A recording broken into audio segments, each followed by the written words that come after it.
მოგესალმებით, მინდა ამ ვიდეოში ვისაუბრო მარხვასთან დაკავშირებით, რომელი მარხვაც პირდაპირ უკავშირდება საკვებს. ესე იგი, რაიმე სხვა გაგება არ იგულისხმოთ ახლა.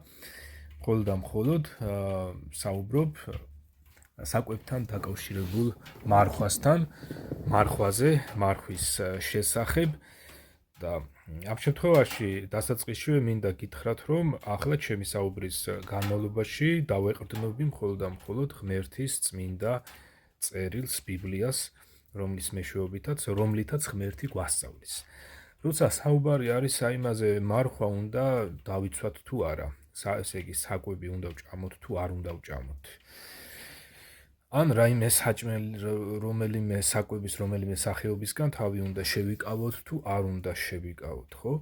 აი ამ ყველაფერთან დაკავშირებით თვითონ იესო ქრისტე, უფალი იესო ქრისტე ძალიან კაფიოდ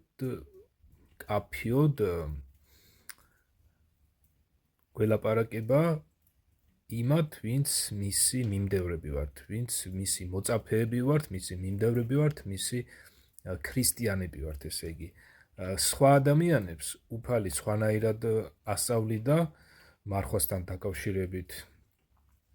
საზოგადოდ ამბობდა იგი, რომ როცა მარხულობო, სხვის დასანახავად არ იმარხულობო, არამედ ჩუმად იმარხულეო, თავზე ზეთი იცხეო და დამწუხრებული სახით არ იაროთო, ვინაიდან სხვა ადამიანებს არ ეჩვენოთო მარხულადო და როცა მარხულობო, ეს ჩუმად უნდა გააკეთოვო და მამა შენი, რომელიც დაფარულში ხედავს ამას, ის მოგაგებსო.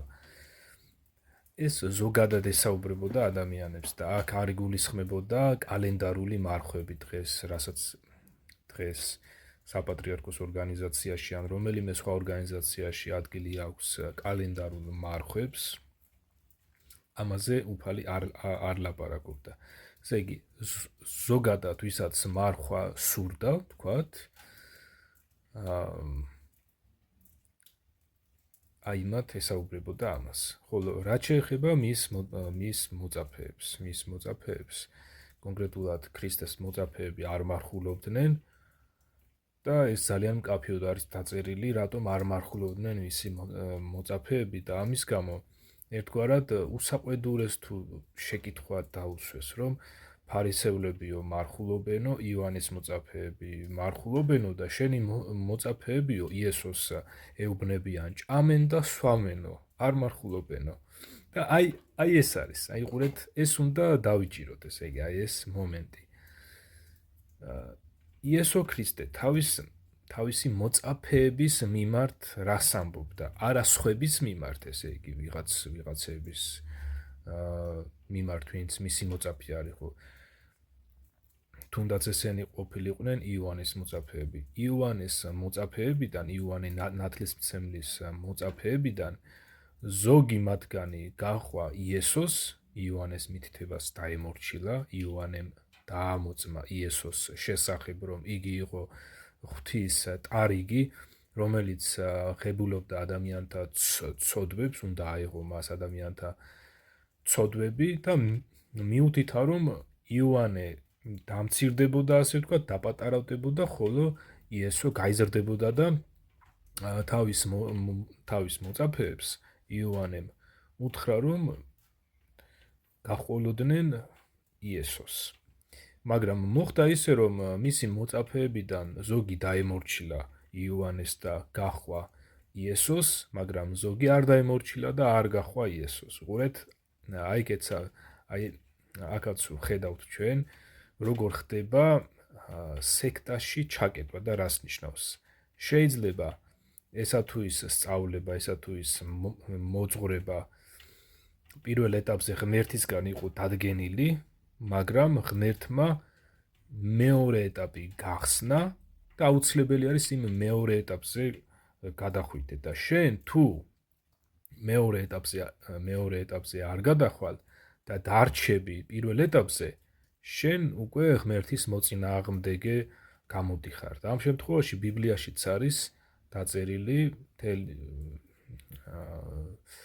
ისეთი მაგალითები, ისეთი ამბები, როდესაც ადამიანები იყვნენ ჩაკეტილები ღმერთის ძველ სწავლებებში და შემდეგ ეტაპებზე არ გადადიოდნენ. აი ამისი მაგალითი არის, მაგალითად, იყვნენ ადამიანები, რომლებიც მოსეს რჯულზე მტკიცედ იდგნენ და რა გაგებით, რომ აი მოსეს რჯულის მიტოვება არ უნდოდათ და არ ხდებოდნენ იოანეს მოწაფეები და ისინი ჩაიკეტნენ იმ ძველ სწავლებაში, ასე ვთქვათ, და ღვთის უკვე ახალ სწავლებას არ იღებდნენ, იმ ღვთის ახალ სწავლებას არ იღებდნენ, რომელმა ღმერთმაც დაადგინა ის ძველი სწავლება, ხო? არ იღებდნენ იოანეს მოწაფეობას, ისინი იყვნენ ერთნი. მეორენი იყვნენ, რომლებიც იოანეს დაემოწაფნენ, ესე იგი გადავიდნენ მეორე ეტაპზე, მოსეს მოწაფეობიდან გადავიდნენ იოანეს მოწაფეობაში, ისინი სწორად მოიქცნენ, მაგრამ უკვე იოანემ, რომელმაც მიუთითა იესოს შესახებ, ამ შემთხვევაში იოანეს მოწაფეებიდან ზოგი არ დაემორჩილა იოანეს და დარჩა ამ მეორე ეტაპზე, რომელი მეორე ეტაპიც ასევე ღვთის მიერ იყო დადგენილი.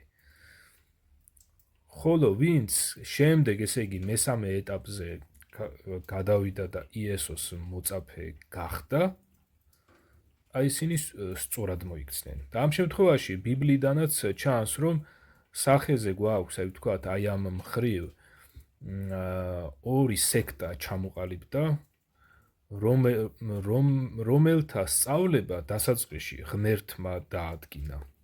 იგივე მოსეს რჯულიც ღმერთისგან იყო მოცემული, იოანეს მოწაფეობაც ღმერთისგან იყო მოცემული, მაგრამ ის ადამიანები, რომელთაგან ზოგი მოსეს რჯულს ჩაებღაუჭა და იოანეს მოწაფე არ გახდა, და ასევე მეორენი, რომლებიც იოანეს მოწაფეობას ჩაებღაუჭნენ და იესოს არ გახვნენ, ისინი უკვე ჩაკეტილ იქნენ ძველ სწავლებებში და აი აქედან უკვე ჩამოყალიბდა, ასე ვთქვათ, მოსეს რჯულის სექტა და იოანეს მოწაფეობის სექტა. ხოლო ვინც იესო ქრისტეს გაჰყვა, რომელზეც ამოწმებს თვით მოსეს რჯულიც და იოანემაც დაამოწმა და წესით მოსეს რჯულის ნამდვილი მიმდევრებიც და იოანეს ნამდვილი მოწაფეებიც, ხო, ვინც გულწრფელად და ყურადღებით უსმენდა ჯერ მოსეს რჯულს და მერე იოანეს, ისინი უნდა გაჰყოლოდნენ იესოს, მაგრამ ზოგიერთი არ გაჰყვა, ზოგი არ გაჰყვა. იყვნენ ასეთებიც. და თვითონ ბიბლიაშივე არის მათ შესახებ მოცემული ინფორმაცია. ესე იგი, მათგან ვინც მოსეს რჯულიდან გადაინაცვლა იოანეს მოწაფეობაში, შემდეგ იოანეს მოწაფეობიდან გადაინაცვლა ქრისტეს მოწაფეობაში, ისინი სწორად მოიქცნენ. მაგრამ ამ შემთხვევაშიც აუცილებელი არის, რომ ქრისტეს მოწაფეობა იყოს არა ფრაგმენტალური, არამედ იყოს სრული. და რას ნიშნავს ეს? ქრისტეს მოწაფეობა გულისხმობს იმას, რომ ქრისტეს სწავლება უნდა ისწავლო. ესე იგი, შენ ირწმუნე იესო ქრისტესი, რომ იგი არის ნამდვილად მოსასმენი და მოდი ამას მე მოვუსმენო, დაემოწაფები. მერე მისი სწავლება თანმიმდევრულად უნდა ისწავლო. დღეს ბიბლიაში თანმიმდევრულად უნდა ისწავლო მთელი ბიბლია, მოყოლებული დაბადებიდან გამოცხადების ჩათვლით უნდა წაიკითხო. და ამავე დროს უკვე სახარების 4 თავს როცა წაიკითხავ, მხოლოდ ეს 4 თავი არ უნდა, მხოლოდ ამ 4 თავის წაკითხვით არ უნდა შემოიფარგლო, არამედ უნდა გადახვიდე აუცილებლად მოციქულთა საქმეებზეც და შემდგომ წაიკითხო ის საყოველთაო წერილები, რომლებიც დაწერილია და შეტანილი არის ბიბლიაში, ესენი არის რომაელთა მიმართ, ებრაელთა მიმართ, გალატელთა მიმართ, ეფესელთა მიმართ, კორინთელთა მიმართ, 2 მათგანია და კიდევ სხვები გამოცხადების ჩათვლით უნდა წაიკითხო, ისწავლო, რათა ქრისტეს მოწაფეობა, შენ რომ ქრისტეს დაემოწაფე, არ იყოს ეს ფრაგმენტალური და არ იყოს ისე, რომ ზოგი რამ ქრისტეს სწავლებიდან ისწავლო და გაჩერდე. და შენც ჩაიკეტო რაღაცა ფრაგმენტალურ სექტაში, რაც ღმერთს რა თქმა უნდა ეს არ მოეწონება და ასეთი რამ არ დაუდგენია. და ამ შემთხვევაშიც, როცა საუბარი არის მარხვაზე, აიყურეთ ის ფარისევლები, ეს ფარისევლები იყო რელიგიური ჯგუფი, ისევე როგორც სადუკეველები და ასევე იოანეს მოწაფეებიც, ხო? აი ეს ფარისევლებიო მარხულობენო, ხოლო ფარისევლები და იოანეს მოწაფეებიო მარხულობენო, ქრისტეს ეუბნებიან ამას, ხოლო შენი მოწაფეებიო ჭამენ და სვამენო, არ მარხულობენო. და ჩვენც აი ეს უნდა დავაფიქსიროთ და ყურადღება უნდა მივაქციოთ აი ამას. ესე იგი, თუ გინდა რომ იესოს მოწაფე იყო, მაშინ ამ შემთხვევაში იესოს მოწაფეები არ მარხულობდნენ და შენ გინდა რომ იმარხულო, საკვებისგან თავი შეიკავო, რატომ აკეთებ ამას? რატომ იქმნა ამას? ეს ქრისტემ დაგიწესა და გითხრა რომ ამა და ამ თარიღებში იმარხულეო, სამარხულო საკვები ეს არის და ეს არის და ის თქვათ ხორცი არ ჭამო და ლობიო ჭამეო, მოხარშული კარტოფილი ჭამე და თქვათ რაიმე ისეთი სხვა ზეთიანი საკვები არ ჭამოვო, ეს ქრისტემ უფალმა იესომ დაადგინა თუ ვიღაცამ სხვა ვიღაცამ თვითნებურად დაადგინა, რაც ქრისტესგან დადგენილი არ არის. აი ეს შეკითხვები უნდა დასვა და ამ კითხვებზე პასუხი ბიბლიაში უნდა მოძებნო. არა თვითნებურად მომქმედ რელიგიურ ორგანიზაციებში, არამედ ბიბლიაში უნდა მოძებნო ესენი. ხო, მოდით ახლა ვნახოთ რა უთხრა იესომ აი ამ ადამიანებს, ვინც რომლებმაც შეკითხვით მიმართეს, რომ აი ფარისევლები მარხულობენო, იოანეს მოწაფეებიც მარხულობენო, ხოლო შენი მოწაფეები ჭამენ და სვამენო და აი მას რო უყურებდნენ, რაღაცა გაოცებულები იყვნენ, რაღაცა გაუგებრობაში იყვნენ, რომ ესენი ძალიან იცავდნენ ამ სამარხულო დღეებს.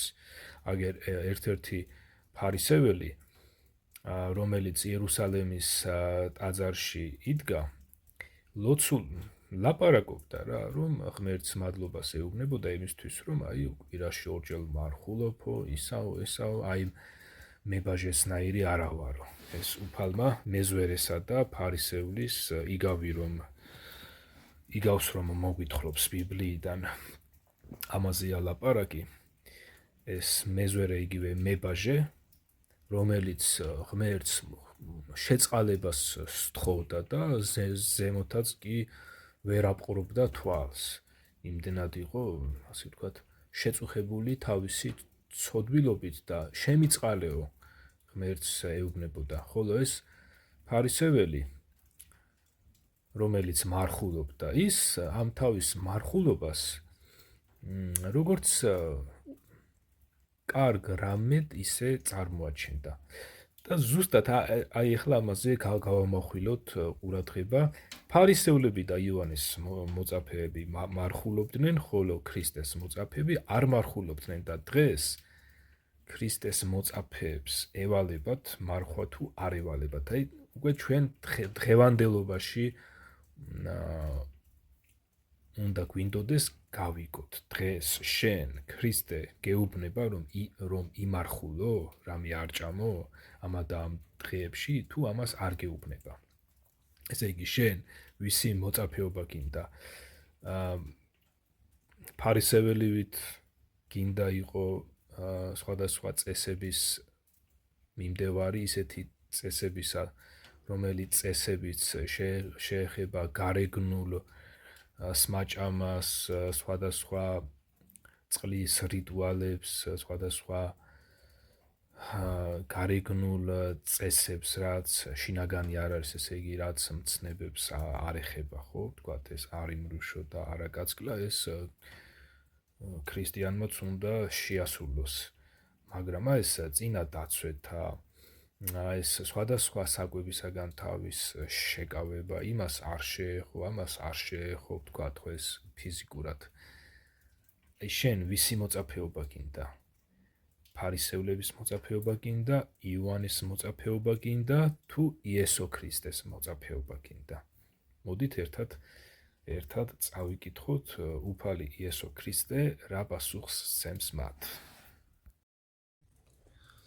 ეს არის ბიბლიის შემადგენლობაში ლუკას სახარების მეხუთე თავში წავიკითხავ აი ამ ამბავს.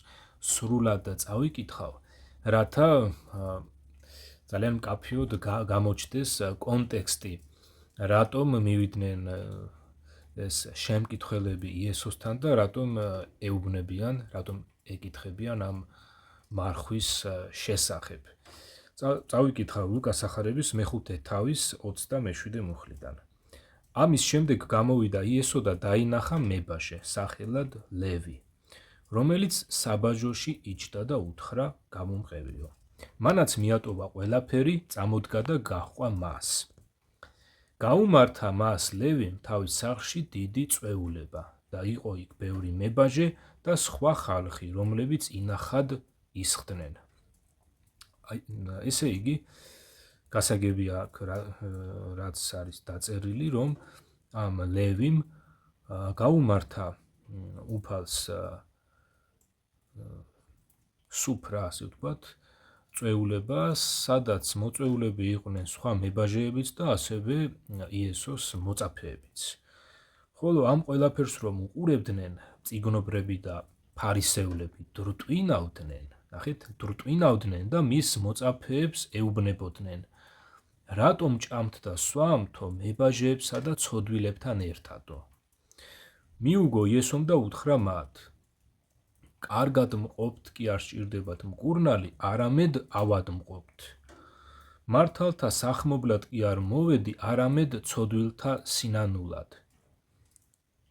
ახლა გადავიდეთ მარხვაზე, უყურეთ, ახლა შემდეგ შეკითხვას უსვამენ მას.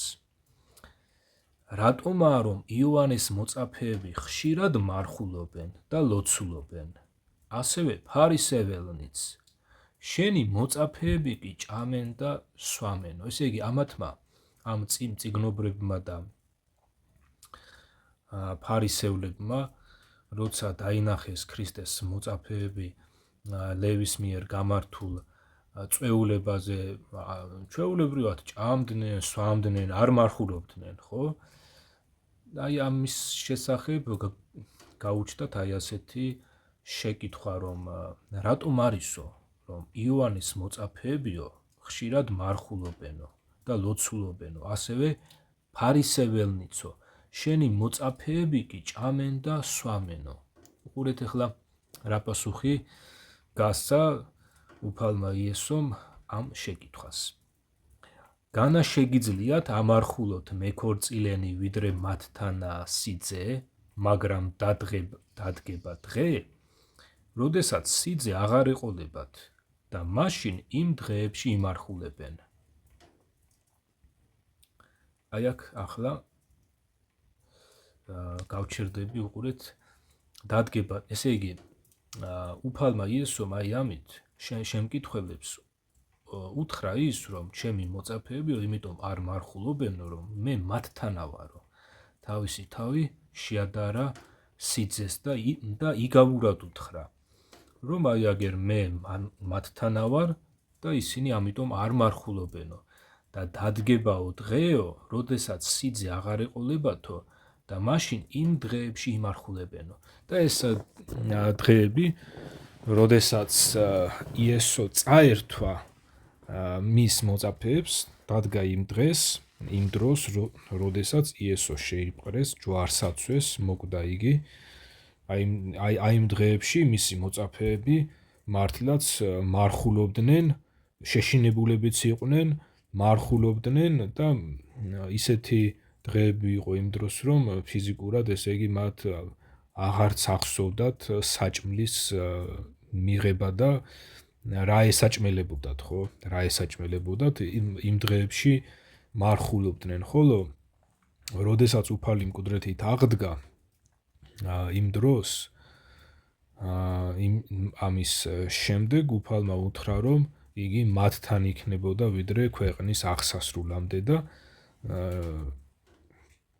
იგი მის მოწაფეებს აღარ წართმევია, ესე იგი და მათთან იყო აგერ სულიწმინდით მოევლინა მათ და ქრისტეს სული მის მიმდევრებთან იყო, ქრისტიანებთან იყო და დღესაც ვინც იესო ქრისტეს სწავლებას ბიბლიიდან წაიკითხავს, შეისმენს, ირწმუნებს ქრისტე მასშიც მკვიდრდება და ისიც ქრისტიანი ხდება და მასთან არის ქრისტე და შესაბამისად ის უკვე არ მარხულობს. ქრისტიანი აი ამიტომაც არის რომ ქრისტიანები არ უმარხულობთ ჩვენ და ეხლა თუ მე რაღაცა მიზეზით გადავწყვეტავ რომ ვიმარხულო, ხო? ეს უკვე ეს ჩემი ინიციატივაა, თუ შეიძლება ასე ვთქვა, ამას მე ღმერთი არ მიშლის. ესე იგი ეს იმას არ ნიშნავს მე რაც აქამდე ვილაპარაკე რომ ქრისტიანმა არ შეიძლება იმარხულოს, არა. ქრისტიანისთვის ვალდებულება არ არის მარხვა და საკვებისგან თავის შეკავება და მე მინდა აი ეს ბიბლიიდან კიდევ ერთი ადგილი გაჩვენოთ. სანამ აი სხვა ადგილს გაჩვენებთ, მე მინდა რომ აი ეს 36 მუხლი და 37 აი ეს მუხლებიც წავიკითხო, რაც პირდაპირ კავშირში არის აი იმასთან, რომ იესოს მსმენელები არ უნდა დარჩენილიყვნენ მოსეს მოწაფეობაში ან იოანეს მოწაფეობაში, არამედ ისინი მათთვის აუცილებელი იყო გადასულიყვნენ იესოს მოწაფეობაში. ესე იგი, მოსეს მიმდევრებს, მოსეს რჯულის მიმდევრებს, ასე ვთქვათ, უნდა მიეტოვებინათ მოსეს რჯული და უნდა გადაენაცვლათ იესოს მსმენელთა რიგებში, იესოს მოწაფეები უნდა გამხდარიყვნენ, მისგან ესწავლათ, მერე ერწმუნათ და ქრისტიანები გამხდარიყვნენ. ასევე იოანეს მოწაფეებიც არ უნდა დარჩენილიყვნენ იოანეს მოწაფეობაში, არამედ იოანეს მითითებისამებრ უნდა მისულიყვნენ იესოსთან და უკვე იესოს მოწაფეები უნდა გამხდარიყვნენ. მაგრამ ზოგმა იოანეს ზოგმა მოწაფემ ეს არ შეისმინა. ზოგმა შეისმინა, მაგრამ იყვნენ ჯერჯერობით ისეთებიც, რომლებიც მაინც ჯერჯერობით იესოს არ მიყვებოდნენ და მერე მათი ამბავი როგორ გაგრძელდა, ეს უკვე სხვა საკითხია. უყურეთ, ესე იგი, შემკითხველებმა ხო დაუსვეს უფალს ეს შეკითხვა, რომ რატომ არის რომ იოანეს მოწაფეები ხშირად მარხულობენ და ლოცულობენ, ასევე ფარისეველნიც და შენი მოწაფეებიო ჭამენ და სვამენო. აი ისინი იყვნენ ძველი ტიკები, უყურეთ, მერე უყურეთ იესო რას ეუბნება და უთხრა მათ იგავი. არავინ ადებს ახალი სამოსიდან ახეულ საკერებელს ძველ სამოს, თორემ ახალიც დაიხება და ვერც ძველი მოიხდენს ახალს. არც არავინ ასხავს ახალ ღვინოს ძველ ტიკებში, თორემ დახეთქავს ახალი ღვინო ტიკებს, თვითონაც დაიქცევა და ტიკებიც უვარგისი გახდება. აი ყურეთ, ესე იგი, იესოს მსმენელები, რომელთაგან ზოგი იყო იოანეს მოწაფე და ზოგნიც ფარისევლებიც, ხო, ისინი იყვნენ ძველი ტიკები, ესე იგი ძველი სწავლების მიმდევრები იყვნენ და მათთვის აუცილებელი იყო ახალი სწავლება მიეღოთ, გამოცვლილიყვნენ, ესე იგი და მთლიანად იესო ქრისტეს მოწაფეები გამხდარიყვნენ და ჩაესხათ ახალი სწავლება, ესე იგი ძველი სწავლება უნდა მიეტოვებინათ. დღევანდელობაში თუ კი რომელიმე ადამიანი უსმენს ამა თუ იმ რელიგიურ ორგანიზაციას, თქვათ, ზოგი უსმენს საპატრიარქოს ორგანიზაციას, ზოგი იეჰოვას მოწმეთა ორგანიზაციას, ზოგი უსმენს ისლამური ორგანიზაციების მქადაგებლებს, ზოგი უსმენს სხვადასხვა რელიგიურ ორგანიზაციებს, მაგრამ თვითონ არ სწავლობს ღმერთის წმინდა წერილს, ბიბლიას, ამ შემთხვევაში მისთვისაც აუცილებელი არის ის, რომ ის ძველი რაშიც ახლა არის მიატოვოს და პირდაპირ თვითონვე ისწავლოს ღმერთის წმინდა წერილი, ბიბლია, გახდეს იესო ქრისტეს მოწაფე, მოусმინოს მას, ყურიუგდოს, შეისმინოს, ირწმუნოს და აი ამით გახდეს ქრისტიანი და აი ამით შევიდეს სიცოცხლეში.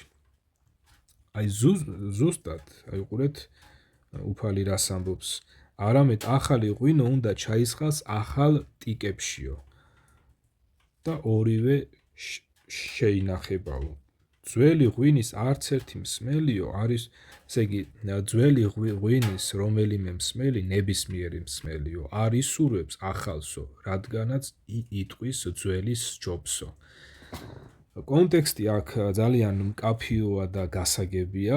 აქ პირდაპირ ესაუბრება იმ მკითხვის დამსმელებს, რომლებიც ამბობდნენ, რომ აი ფარისევლები და იოანეს მოწაფეები მარხულობენო და შენი მოწაფეები არ მარხულობენო, ჭამენ და სვავენო და რატომ არის აი ასეო და მათ უთხრა, რომ ისინი იოანეს მოწაფეები და ფარისევლები ძველი ტიკები იყვნენ, ძველი ღვინის მსმელები იყვნენ და მათთვის აუცილებელი იყო ახალ ტიკებად გარდაქმნა და ახალი ღვინის სვა.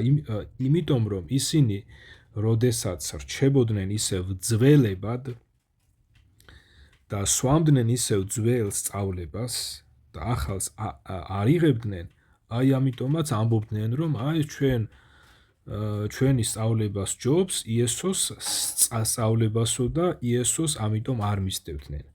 და მიუთითა, რომ ძველი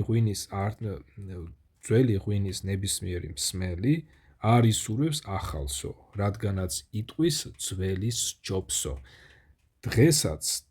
დღევანდელობაში რომ გადმოვიტანოთ ეს, რამდენი ადამიანი იქნება ისეთი, რომელიც იტყვის, რომ აი მე ჩემ მამაოს ვუსმენ და მე ბიბლიის წაკითხვა არ მინდაო, ან რამდენი არის აი ესეთი, ვინც აჰყვა იმ ჭორებს, რომელი ჭორებიც გავრცელებული არის ბიბლიის შესახებ, რომ ეს ბიბლია მრავალჯერ გადაიწერაო, დამახინჯდაო, ჩვენამდე არ მოვიდა სწორის სახითო. ეს არის ჭორები მოგონილი და შექმნილი იმისათვის, რომ ადამიანებში ბიბლიის ტექსტისადმი ნდობა დაიკარგოს და ეს პირდაპირ მიმართული არის ადამიანების წინააღმდეგ. ეს არის ეშმაკის ხრიკი, რომელიც ცდილობს, ეს ეშმაკი ცდილობს, რომ გაავრცელოს აი ასეთი ცრუ ინფორმაციები, რომ თითქოს ჩვენ, ესე იგი, ჩვენ არ უნდა მოვუსმინოთ ბიბლიასო, იმიტომ რომ ეს დამახინჯებულიაო.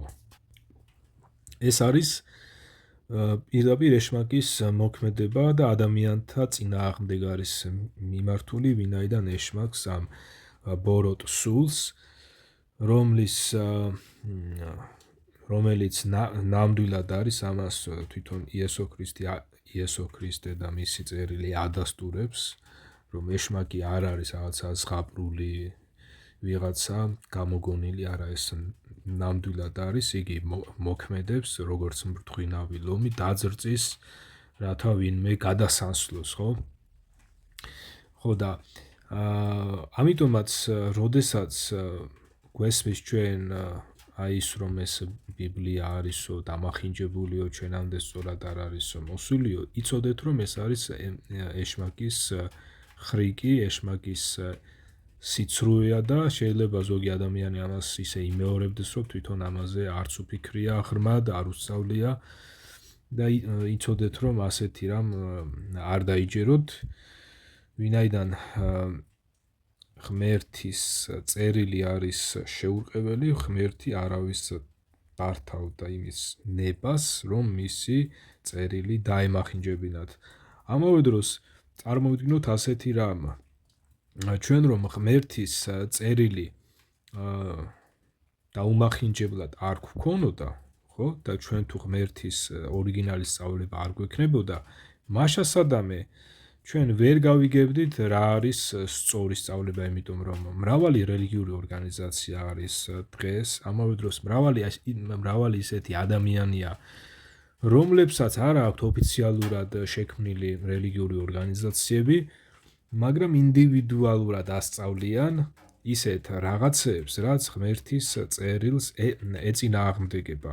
და აი ამ ინფორმაციის ნაკადში, ესე იგი, ამ მრავალ ურთიერთსაწინააღმდეგო ინფორმაციებში ჩვენ ვერ გავიგნებდით გზას, ვერ გავიგებდით რა არის სწორი, ვერ გავიგებდით ღმერთი რას გვასწავლის და შესაბამისად იმთავითვე განწირულები ვიქნებოდით უცოდინრობისთვის, უიმედობისთვის, უსწავლელობისთვის, უღმერთობისთვის. და რა თქმა უნდა, ღმერთი ამას არ დაუშვებდა და არც დაუშვა, არამედ ღმერთმა თავისი წერილი დღევანდლამდე სხვადასხვა საშუალებებით შეგვინარჩუნა, მოგვაწოდა. შეიძლება რომ დღეს ბიბლია აღმოვაჩინოთ, წავაწყდეთ სრულიად ისეთი ადამიანის სახლშიც, ან შეიძლება ისეთმა ადამიანმა ჩვენ გვაჩუქოს ან გვათხოვოს, რომელი ადამიანიც საერთოდ მორწმუნეც კი არ არის. ასე რომ ღმერთმა შეიძლება თავისი წერილის გასავრცელებლად გამოიყენოს სხვადასხვა ადამიანები, მორწმუნეებიც, ურწმუნოებიც, სხვადასხვა საშუალებები გამოიყენოს ღმერთმა იმისათვის, რომ თავისი წერილი დღევანდლამდე ჩვენ მოგვაწოდოს. მე მაგალითად ისეთმა ადამიანმა მაჩუქა ბიბლია, რომელსაც თვითონ ბიბლია წაკითხული არ ჰქონდა. ყოველ შემთხვევაში სრულად მაინც არ ჰქონდა წაკითხული იმ ადამიანს და მე დაველაპარაკი ამაზე. და ასე რომ შეიძლება საერთოდაც აი რომელიმე ადამიანმა დაბადების დღეზე ბიბლია გაჩუქოთ, ხო? თან აი ისე რომ ეს ადამიანი საერთოდ გაგებაში არ არის ეს ბიბლია რა წიგნია და აი რაღაცა ჭორების დონეზე გაუგია რომ ეს არის ღმერთის წერილი, ბიბლია, წმინდა წერილი, ისა და რაღაცა, ესე იგი ღმერთმა შეიძლება ეს ადამიანი გამოიყენოს იმისათვის, რომ აი მას ეს აზრი ჩაუნერგოს თავში, რომ აყიდინოს და თქვენამდე აი ასე მოიტანოს და გაჩუქოთ ამ ადამიანმა. ხო, მაგრამ შეიძლება ეს ადამიანი საერთოდ ურწმუნოც იყოს და ან საერთოდ უცოდინარი იყოს და არც იცოდეს რა უნდა ირწმუნოს და რა არ უნდა ირწმუნოს, ხო? ეხლა მე მინდა თქვენ გაჩვენოთ ერთი ადგილი ბიბლიიდან, რომელიც ეხება სხვადასხვა საკვებისგან თავის შეკავებას და ძალიან მკაფიოდ არის წარმოჩენილი ის, რომ ამა თუ იმ საკვებისგან თავის შეკავება არ ემსახურება ამა თუ იმ ვნებების დაცხრომას, ასე ვთქვათ, ხო? მე საპატრიარქოს ორგანიზაციის ერთ-ერთი მღვდლისგან, თეოდორე გიგნაძისგან მოვისმინე ასეთი რამ, რომ მარხვა ემსახურება იმასო, რომ ჩვენს სხეული უნდა დავიმორჩილოთო თუ შევბოჭოდო თუ ესე იგი ჩვენი სხეული დავიმორჩილოთო, მგონი აი ამას ამბობდა დაახლოებით აი ეს აზრიდო მის საუბარში, რომ იმიტომ მარხულობთ, რომ ჩვენი სხეული დავიმორჩილოთო. თუ რაიმე არასწორად მახსოვს, შეგიძლიათ შემისწოროთ, თუ ვინმე მოისმინეთ და სხვანაირად თქვა ამ კაცმა, შეგიძლიათ ეს ინფორმაცია მომაწოდოთ, შენიშვნას აუცილებლად მივიღებ. მოდით ახლა მე თქვენ გაჩვენებთ ბიბლიიდან ისეთ ადგილს, სადაც ძალიან მკაფიო სწავლება და განმარტება არის აი იმისა, რომ ამა თუ იმ საკვებისგან თავის შეკავება არის ეს თვითნებური თვითგვემა, რაც ღმერთს არ დაუწესებია და რაც არ ემსახურება რაიმე სიკეთეს და ახლა მოდი ამ ადგილს წავიკითხავ. ეს ადგილი დაწერილი არის კოლოსელთა მიმართ მეორე თავში და წავიკითხავ ახლა ამ თავს. გადავწყვიტე რომ მთელი ეს თავი წავიკითხო კოლოსელთა წერილის კოლოსელთა მიმართ წერილის მეორე თავი. მსურს, აი ყურეთ აქ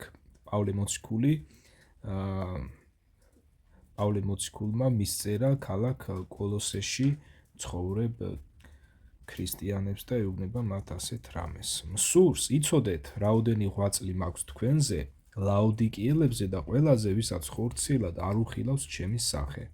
რათა ინუგეშონ სიყვარულით შეერთებულმა მათმა გულებმა სრულქმნილი გონიერების ყოველგვარი სიმდიდრის მისაღებად, რათა შეიცნონ ღვთისა და მამის და ქრისტეს საიდუმლო, რომელშიც სიბრძნისა და ცოდნის ყოველგვარი საუნჯეა დაფარული. უყურეთ, რომელშიც სიბრძნისა და ცოდნის ყოველგვარი საუნჯეა დაფარული. ყოველგვარი. ამას იმიტომ გეუბნებით, რომ დამაჯერებელი მჭერმეტყველებით არავინ შეგაცდინოთ. დააკვირდით ამას, ეს მჭერმეტყველება შეიძლება იყოს, ასე ვთქვათ, მიმზიდველი, მაგრამ უნდა დაუკვირდეთ თვითონ ესა თუ ის ადამიანი, რომელიც მიმზიდველად საუბრობს მჭექარე ხმით, მჭერმეტყველურად, უნდა დავაკვირდეთ იმას, ესა თუ ის ადამიანი რა ინფორმაციას გვაწვდის. ესე იგი, ჩვენ უნდა გვაინტერესებდეს არა ის, ესა თუ ის ადამიანი დაბალი ხმით და რაღაცა კატისკნავილით საუბრობს თუ არა მჭექარე ხმით და ესეთი მჭერმეტყველურად, არამედ პირველ რიგში უნდა დავაკვირდეთ იმას, ესა თუ ის ადამიანი რა ინფორმაციას გადმოგცემს, ვინაიდან აგერ მოსეც კი თავის თავს უწოდებდა ბაგემძიმესა და საუბარში მას ჰქონდა შეფერხებები და ბაგემძიმე ვარო და სამაგიეროდ მოსე ღვთისაგან იყო გამოგზავნილი და იმის გამო რომ მოსი ამბობდა რომ მე ბაგემძიმე ვარო და ენა ეს ბაგემძიმე ვარო, ამის გამო ღმერთმა მისი ძმა აარონი დანიშნა მქადაგებლად და უთხრა რომ ღმერთი მოსეს დაელაპარაკებოდა, ხოლო მოსე ამ ინფორმაციას გადასცემდა აარონს, ხოლო აარონი უკვე ისაუბრებდა მოსახლეობასთან. ამიტომაც ყოველთვის, როდესაც ესა თუ ის ადამიანი ლაპარაკობს, ჩვენ პირველ რიგში არ უნდა დავაკვირდეთ იმას, ესა თუ ის ადამიანი მჭექარეთა და მჭერმეტყველურად საუბრობს, ამას არ უნდა დავაკვირდეთ, არც იმას, ეს ადამიანი დაბალი ხმითა და მორიდებით საუბრობს, არამედ უნდა დავაკვირდეთ იმას, რას ლაპარაკობს და რა ინფორმაციას გვაწვდის. ხო, გავაგრძელებ ახლა ამას, ეს აუცილებლად უნდა ჩამერთვა აი აქ ეს კომენტარის სახით. ხო, ამას იმიტომ გეუბნებითო, ეხურეთ, ესე იგი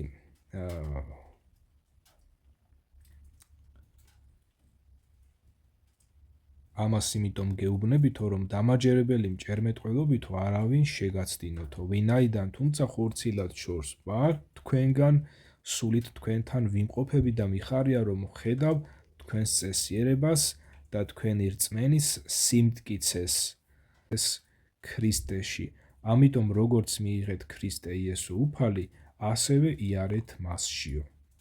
ესე იგი, რა ინფორმაციაც იესო ქრისტეს შესახებ მოციქულთაგან მიიღეს კოლოსელებმა, აი ისევე იარეთო და ცრუ მასწავლებლებს არ მოусმინოთო, რომლებიც შეიძლება მჭერმეტყველურად საუბრობდნენ, მაგრამ რაღაცა სხვა ინფორმაციას აწვდიდნენ მათ. ფესვგადგმულებმა და მასში აღშენებულებმა, როგორც კი სწავლიათ, რწმენით გულდაჯერებულებმა და გარდამეტებული მადლიერებითო. იფხიზლეთ, არავინ არ გატყვევოთ, წარ გიტაცოთ, ფილოსოფიითა და ამაო ტყუილებით.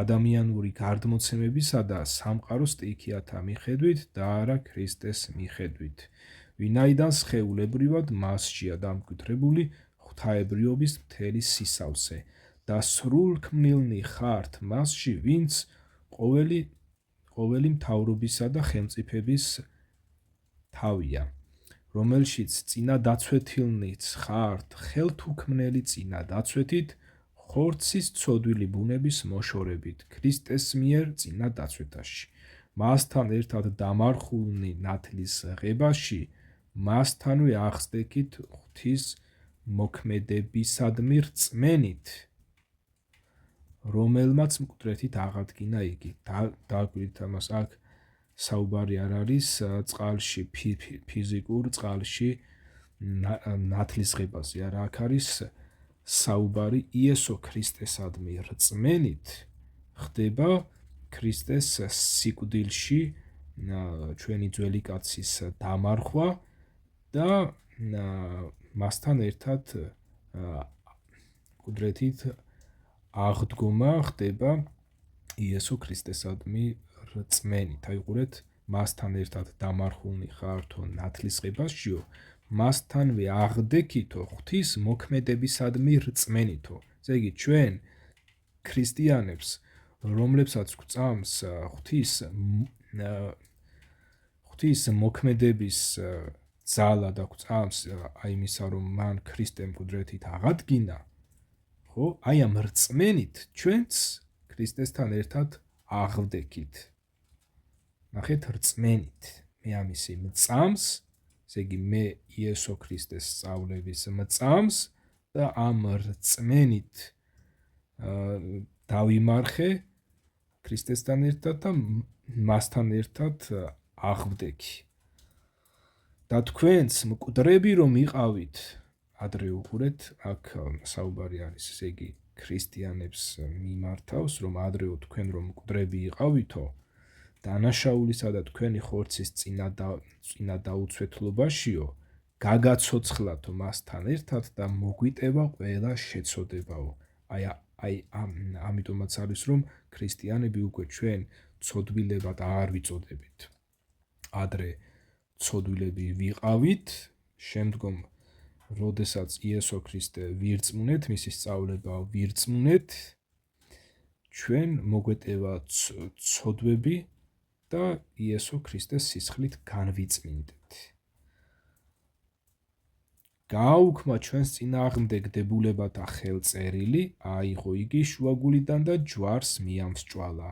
განაიარაღა მთავრობანი და ხელმწიფებანი, საჯაროდ შეარწყვინა და ჯვრით იზეიმა მათზე გამარჯვება. ამიტომ დააკვირდით ახლა. დააკვირდით მე-16 მუხლიდან. ამიტომ ნურავინ განგსჯით თქვენ საჭმლისა თუ სასმლისთვის, ან რაიმე დღესასწაულისთვის, ან და ახალმთვარობისა და შაბათებისთვის. ეს მომავლის ჩრდილია, სხეული კი ქრისტესია.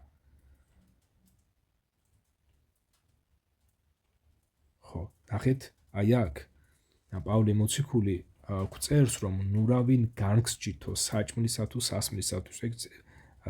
ეს რას ნიშნავს, რომ თქვენ სხვადასხვა საჭმელები დაუბრკოლებლად შეგიძლიათ ჭამოთო, ასევე ის სხვადასხვა დღესასწაულები, ახალმთვარეობები და შაბათები, რაც დადგენილი იყო ძველ დროს, ჩვენ ქრისტიანები ამას არ მივდევთ და ამისათვის ნურავინ განგსჯითო. შაბათობებიც იყო დაწესებული ადრე, ესენი იყო კვირის შაბათების დაცვაც და ასევე საშაბათე წელიწადის დაცვაც იყო აი ასეთი, რომ 6 წელი უნდა ემუშავათ ისრაელიანებს და მე-7 წელს უნდა დაესვენათ. ესეც იყო საშაბათე წლის დაცვა, ასე ვთქვათ, და ქრისტიანები უკვე ჩვენ ამას აღარ ვიქმნთ, ასე ვთქვათ. ხო, აი აქ ამაზეა ლაპარაკი. გავაგრძელებ ახლა მე-18 მუხლიდან. ნურავინ დაგაკარგინებთ ჯილდოს ცრუთ თავდაბლობითა და ანგელოზებისთვის მსახურებით, ვინც ეპოტინება იმას, რაც არ უნახავს და ფუჭად მედიდურობს თავისი ხორციელი გონებით. აი ყურეთ, ნუ რავინ დაგაკარგვინებთო ჯილდოსო, ცრუ თავდაბლობითა და ანგელოზებისადმი მსახურებითო, ვინც ეპოტინება იმასო, რაც არ უნახავსო, მას არც ანგელოზი უნახავსო და არც ესე იგი და ფუჭად მედიდურობსო თავისი ხორციელი გონებითო. არ ეჭიდება თავს, რომლისგანაც არის მთელი სხეული სახსრებითა და კავშირებით შეერთებული და უზრუნველყოფილი და იზრდება ღვთიური ზრდით. ნახეთ, არ ეჭიდება თავსო. ქრისტეს არ ეჭიდებაო, რომლისგანაც არის მთელი სხეული სახსრებითა და კავშირებით შეერთებული და უზრუნველყოფილი და იზრდება ღვთიური ზრდით. შემდეგ პავლე მოციქული აგრძელებს მე-20 მუხლიდან ამოვიკითხა. უყურეთ, თუ ქრისტესთან ერთად მოუკვდით წუთისოფლის სტიქიებს, წუთისოფელში მცხოვრებთან მსგავსად, რაღაც ემორჩილებით მათ, ნუ მიეკარები, ნუ იგემებ, ნუ შეეხები, ამასო რატო ემორჩილებითო, ნუ იგემებო, ნუ მიეკარებიო, ნუ შეეხებიო. და რადგანაც ეს ყველაფერი კაცთა დადგენილებებისა და მოძღვრებების მიხედვითაა, მათ გამოყენებას ხრწნილება მოაქვს. ყოველივე ამას მხოლოდ გარეგანი სახე აქვს სიბრძნისა, თვითნებურ მსახურებასა და თავდაბლობაში და სხეულის დაძაბუნებით, არა რაიმე ღირსებისათვის, არამედ ხორცის დასაკმაყოფილებლად.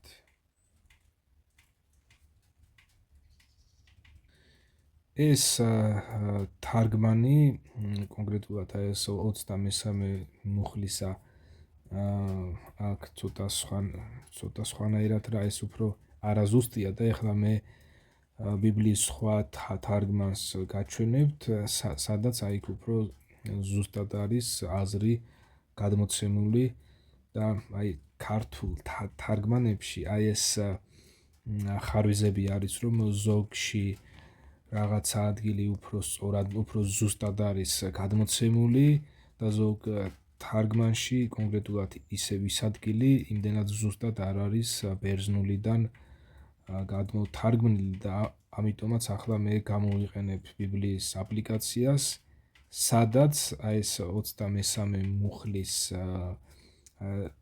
ტექსტი ზუსტად გადმოსცემს ორიგინალი ბერძნულის აზრს.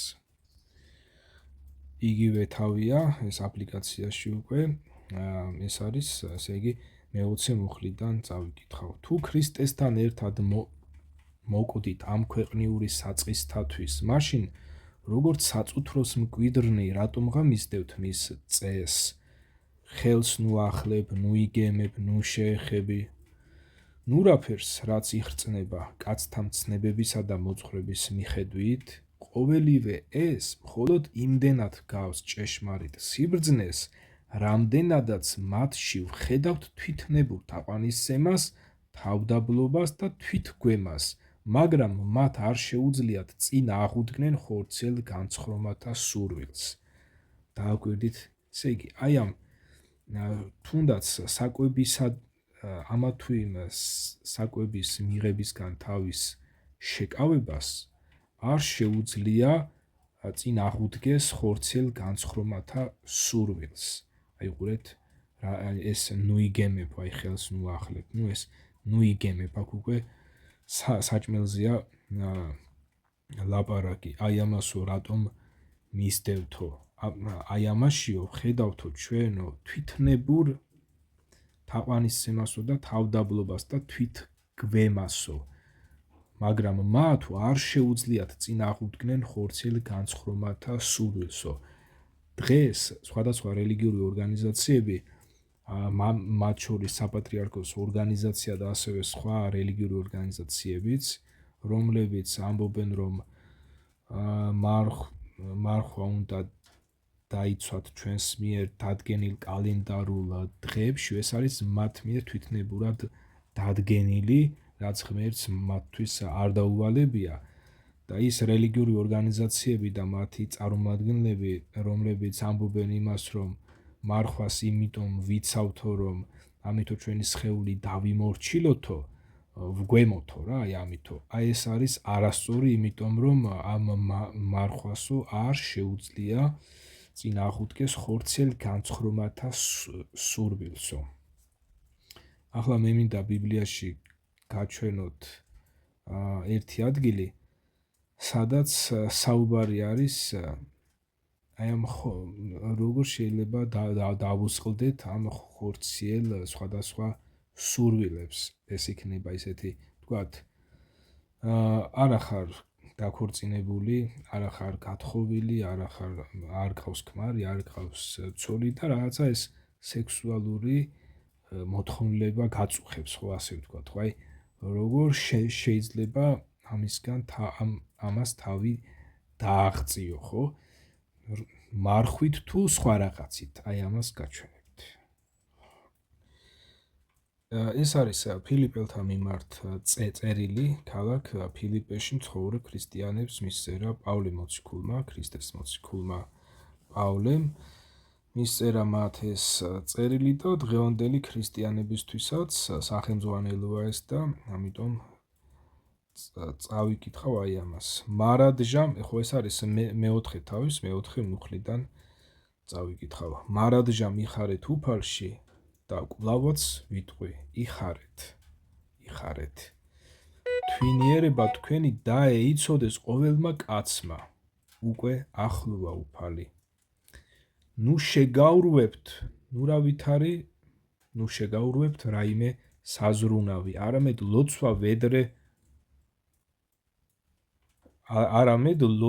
ლოცვა ვედრებისას თქვენი სათხოვარი მადლიერებით გაუმჟღავნეთ ღმერთს და მშვიდობა ღვთისა, რომელიც ყველა გონებაზე უზენაესია, დაიფარავს თქვენს გულებს და თქვენს ზრახვებსაც ქრისტე იესოში.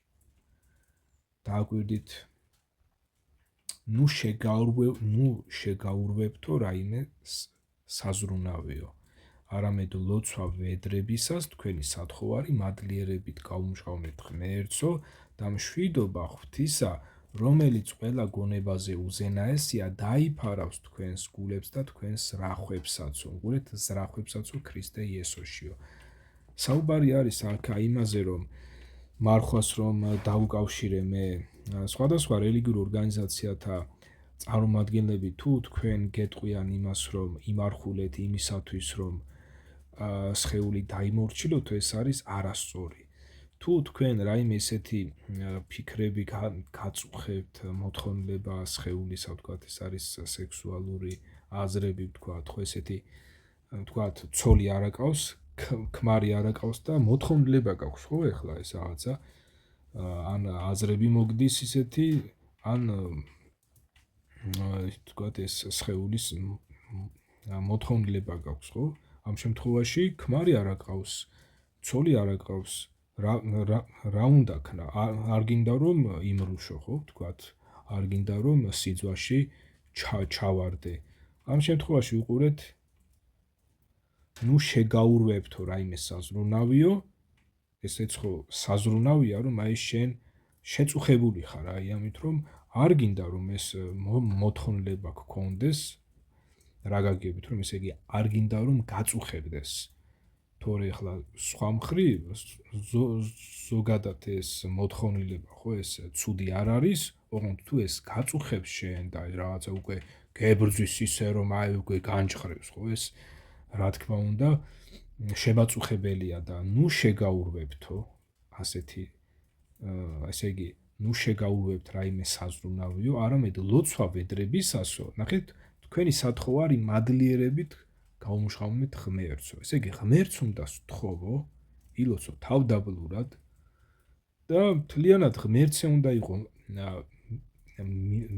მინდობილი, რომ ესე იგი შენი ძალებით კი არ უნდა ეცადო, რომ ეხლა ვიმარხულ და მე ჩემი ძალებით თავი დავაღწიო ამ შემაწუხებელ აზრებს ან მოთხოვნილებებსო. არამედ თავდაბლურად მთლიანად ღმერთს უნდა მიენდო და უნდა ილოცო მის მიმართ, ხშირად უნდა ილოცო, რომ ესე იგი ეს იმისათვის რომ ეს მშვიდობა ღვთისაო, უყურეთ, რომელიც ყველა გონებაზე უზენაესია, უყურეთ, ყველა გონებაზე უზენაესიაო, დაიფარავსო თქვენს გულებს და თქვენს ზრახვებსაც ქრისტე იესოშიო. ესე იგი თვითონ ღმერთი გვიფარავს ჩვენ და ჩვენი ძალებით დამოუკიდებლად არ შეგვიძლია მშვიდობაში ვიყოთ. არამედ ეს ღმერთი გვიფარავს ჩვენ და აი ამ სხვადასხვა შემაწუხებელი მოთხოვნილებებისგანაც ღმერთი გვათავისუფლებს, თუკი ჩვენ მთლიანად თავდაბლურად მას მივანდობთ აი ამას და ჩვენ ქედმაღლურად არ ვიტყვით იმას, რომ აი მე ჩემი ძლია ვიმარხულო, არ შევჭამო ისა და ეს ფიქრები განვაგდო და თვით გვემა გამოვიჩინებო. აი ამას არასწორად ასწავლის საპატრიარქოს ორგანიზაციაც, რომელიც ადამიანებს ასწავლის იმას, რომ თქვენი ძალებით უნდა ეცადოთო, რომ სხვადასხვა მოთხოვნილებებიო განაგდოთო და ასეო და ისეო, მაგრამ ეს კიდე გასაკრიტიკებელია ესეც. გასაკრიტიკებელია, იმიტომ რომ ღმერთი ჩვენ სხვა რამეს გვასწავლის აგერ თავისი წერილი, გვასწავლის იმას, რომ მთლიანად ღმერთს უნდა ვიყოთ მინდობილები, მის წინაშე უნდა ვილოცოთ და ის დაგვიფარავს და ჩვენი საკუთარი ძალებით ღმერთისგან დამოუკიდებლად არ შეგვიძლია ცოდვას თავი თავახციოთ. და ბოლოს ძმანო, დააკვირდით ახლა აი ამას, უყურეთ, და ბოლოს ძმანო, რაც კი რამ ჭეშმარიტია და პატიოსანი, რაც მართალია და წმინდა, რაც საყვარელია და საქებარი, სათნო და ქებული, იმაზე იფიქრეთ. ფიქრები, უყურეთ, იმაზე იფიქრეთ, ხო? ესე იგი, ფიქრებითაც აი აქ ჩანს ის, რომ შეიძლება ადამიანს აზრებში თუ რაღაცა ეს ფიქრებში შემოეპაროს ისეთი ღვთისთვის არ მოსაწონი ფიქრები და ამიტომაც ის ფიქრები, ასე ვთქვათ, არ უნდა შევიწყაროთ და იმაზე არ უნდა ვიფიქროთ, არამედ რაც კი რამ ჭეშმარიტია და პატიოსანი, რაც მართალია და წმინდა, რაც საყვარელია და საქებარი, სათნო და ქებული, იმაზე იფიქრეთ. რაც გისწავლიათ და მიგიღიათ, რაც გსმენიათ და გიხილავთ ჩემში, ის აღასრულეთ და ღმერთი მშვიდობისა იქნება თქვენთან. ხო, გავჩერდები აქ ხა. რაც გისწავლიათ და მიგიღიათ, რაც გსმენიათ და გიხილავთ ჩემში, ის აღასრულეთ და ღმერთი მშვიდობისა იქნება თქვენთანო. დღევანდელობაში პავლე მოციქული აქ ახლა არ არის, სამაგიეროდ ღმერთმა აგერ თავისი სულით პავლე მოციქულს დააწერინა წერილები და არა მხოლოდ პავლე მოციქულს, არამედ სხვებსაც დააწერინა და დღევანდლამდე აგერ ბიბლია შემოგვინახა და დღეს ადამიანებმა ღმერთის წერილით უნდა ისწავლონ და შესაბამისად უნდა დაუჯერონ, ირწმუნონ და აქედან გამომდინარე ღმერთი მშვიდობისა იქნება დღევანდელ მორწმუნეებთანაც. ასე რომ ყველას გისურვებთ იმას, რომ თუ არ ახართ იესო ქრისტეს მოწაფეები, გახდეთ მისი მოწაფეები, გამოიცვალოთ, ძველი ტიტიკები გადაყაროთ, ახლები შეიძინოთ, ასე ვთქვათ, მეც ეს იგავურად რომ თქვა, ესე იგი ძველ სწავლებათა მოწაფეობა უნდა მიატოვოთ და იესო ქრისტეს მოწაფეები უნდა გახდეთ. თუ თქვენ დღეს ხართ სხვადასხვა რელიგიურ ორგანიზაციათა მსმენელები, მოწაფეები, აი მათი მოწაფეობა უნდა მიატოვოთ და იესო ქრისტეს წერილი ბიბლია უნდა ისწავლოთ და ქრისტეს მოწაფეები უნდა გახდეთ. ამ შემთხვევაში თუკი თქვენ დაინახავთ იმას, რომ ქრისტე სხვა რაღაცას გასწავლით, ხოლო ის თქვენი რელიგიური ორგანიზაცია რომელშიც ხართ გაწევრიანებული სხვა რაღაცას გასწავლით, ამ შემთხვევაში თქვენ არ უნდა თქვათ ის, რომ აი ჩემი ორგანიზაციის სწავლება სჯობსო. არამედ თქვენ უნდა გამოიცვალოთ და ქრისტეს სწავლება უნდა დალიოთ, ისევე როგორც უფალმა მისი სწავლება შეადარა ღვინოს და თქვა, რომ ყოველი ადამიანი, ვინც ძველ ღვინოს სვამსო, ის იტყვისო, ახალ ღვინოზე იტყვისო, რომ ამას ძველი სჯობსო. და თქვენც რომ არ აღმოჩნდეთ იმ ადამიანთა კატეგორიაში, ამისათვის თქვენ ქრისტეს სწავლება უნდა ისმინოთ, უნდა ისწავლოთ, წაიკითხოთ და ქრისტეს მოწაფეები უნდა იყოთ. ამ მოწაფეობიდან უკვე უნდა ისწრაფოთ სრულ ქმნილებისაკენ, რომ ესე იგი არ იყოთ ქრისტეს ფრაგმენტალური მოწაფეები, არამედ მოწაფე ნიშნავს იმას, რომ ჯერ მოწაფე ხარ, სწავლობ, ხო?